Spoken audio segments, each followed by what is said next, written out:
Always a pleasure to welcome Steve Peters, former Arizona Coyotes video coach and Inside the Coach's Room on YouTube. Petey, appreciate your time today. Let's start this conversation, though, by looking back at Game 1. Was there anything stylistically that you would view as a curveball from either team, or was this really two coaches going, we're going to try to really hammer home what's gotten us here?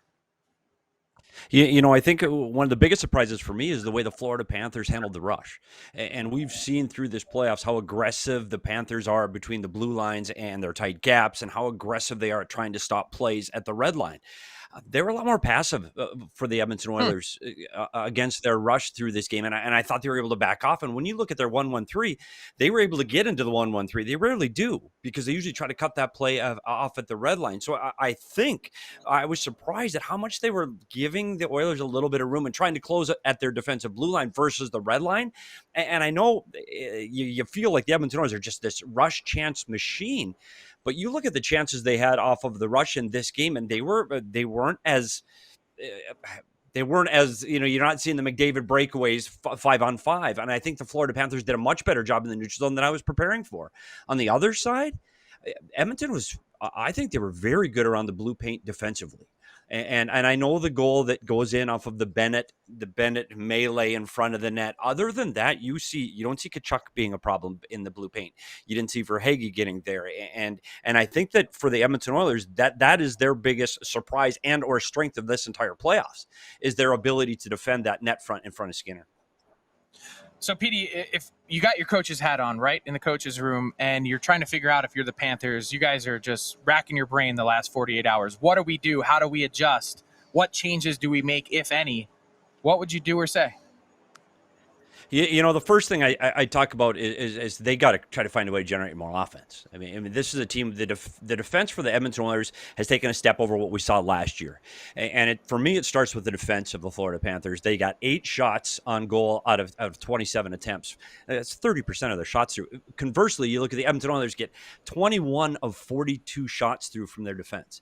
And that's a huge difference. I think the Florida Panthers need to find a way to generate. I think it's going to start from the defense. So how do they do that? They need to move the puck quickly, D to D. The Florida Panthers usually go low to high and then they shoot.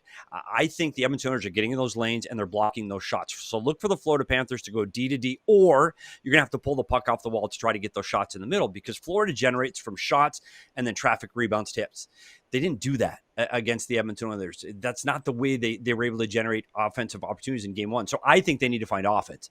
And just what I said about their ability to give the Edmonton Oilers a little more space to the neutral zone, they're going to have to tighten up in the defensive zone. And I think what that means for me is they gave up so many shots. It's the most shots they've given up the entire playoffs. I would expect, if I'm the Florida Panthers, it's, hey, this is game on. We wanted to give back off a little bit of Draisaitl and McDavid because we don't want to attack them and get beat, because we'll look silly. But I do think the Florida Panthers do need to take another step towards back to what they were doing more aggressively in the defensive zone to limit those scoring opportunities. They cannot give up 90 shot attempts again against the Edmonton Oilers. So I think you're going to see a more aggressive play in their defensive zone. And as always, when 29 and 97 are on the ice, and they're on the ice all the time, you need to stay above them. And I thought they did a good job 5-on-5 against McDavid. He was most effective on the power play and on, you mentioned it, that shorthanded chance off of the crossbar. But stay above those two if you keep them off the scoreboard, which is nearly impossible. But if you can, you give your team a better chance. So, Petey, I was thinking long about this coach's challenge from Game 1, and I have to ask you about it. I was at the general managers meetings in March, and they walked us through this presentation, and I came away from it and tried to write it and, spread the gospel about their process and how they go through it. And I knew when I first saw it that was not going to be overturned, that was a good goal.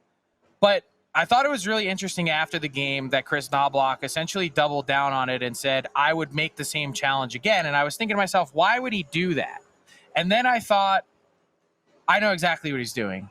He is pumping up and bringing some positive energy to his video coaches in his room. What do you make of that situation and how Chris Knobloch handled it publicly?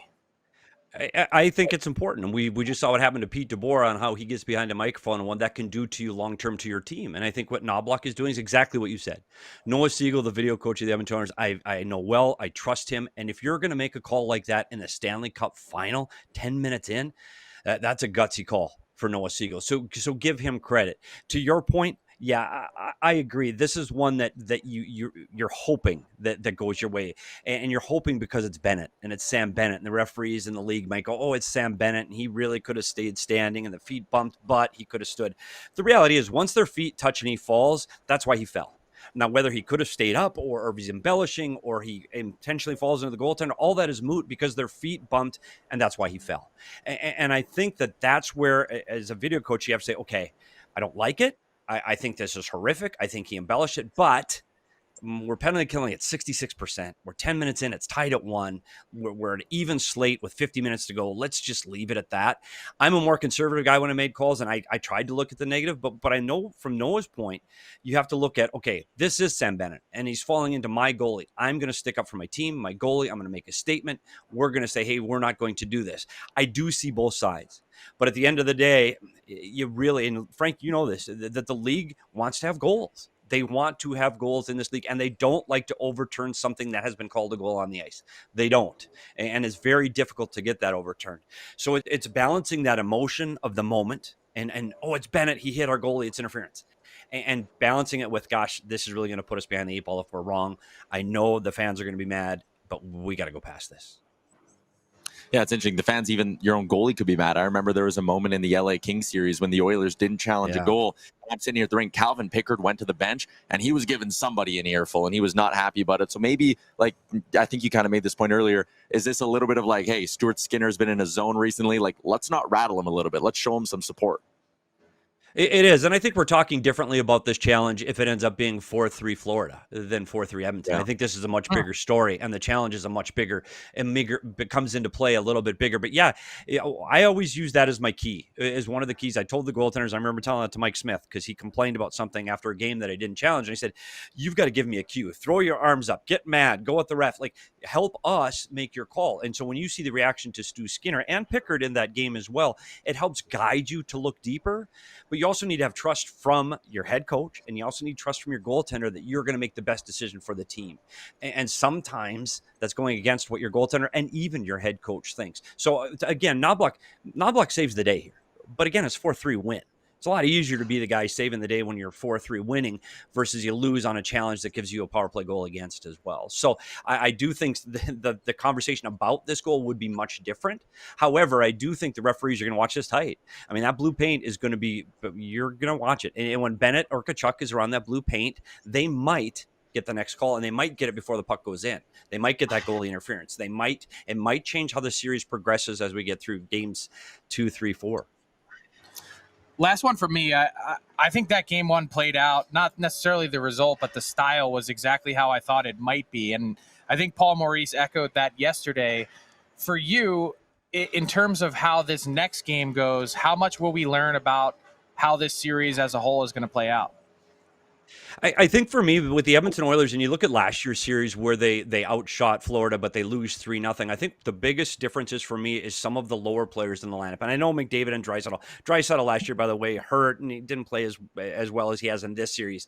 But you look through the lineup, and Kane not being there because of his injury last season. Kane is a huge difference maker in the series. And his physicality makes the Edmonton Oilers a different team than they were, not in just last year's playoffs, but the way they're progressing through this playoff series. He's been an equalizer against the Florida Panthers. And I think that's important, but it's the lower players in the Edmonton Oilers, like Kapanen, that are surprising to me. Like, Kapanen was a big factor in the game yesterday. His speed, his ability to win battles off the wall. To your point, Frank, exactly how the series should have played out, except Edmonton is so much better along the walls than an Edmonton Oilers team I remember. Their ability to win battles against a Florida Panther team that dominates the walls was a huge difference in game 1. Edmonton was able to get out. Florida couldn't keep the forecheck pressure on and sustained offensive zone time. So I do think that was a huge difference. I expect Florida to be more physical, if that's possible, more physical, especially on the forecheck. They have to do a better job of trying to get stops, and that starts with pushing Ekholm and Bouchard through the wall on the forecheck. They're going to have to wear that defense of the Edmonton Oilers that are moving the puck extremely well in this series. They're going to have to find a way to stop the puck in the offensive zone and get some offensive zone time. PD, to wrap it up, I'm going to put you in a real uncomfortable spot. You're going to be the tiebreaker for our Sergei Bobrovsky debate. Frank says below average. I think Bob was good. What did you think of Bob in game one? I'm going to go right there. He was good. And Bobrovsky needs to be great. And I know you look at the Ekholm goal, he literally has no chance. His face is buried in that. He was good. In a Stanley Cup final for Bobrovsky is not good enough. Now last year, remember, he gave up 8.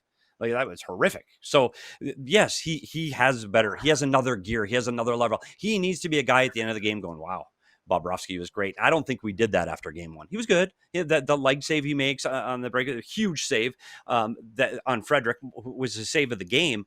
But he needs 3 of those. And this is just the reality of Stanley Cup finals. Your goaltender has to be elite, and you have to be talking about him after the game if you're going to win games. And I think it's even more so with Bobrovsky because of the offense of the Edmonton Oilers. He was okay. He was good. He wasn't the Bobrovsky they need to be if they're going to win a Stanley Cup.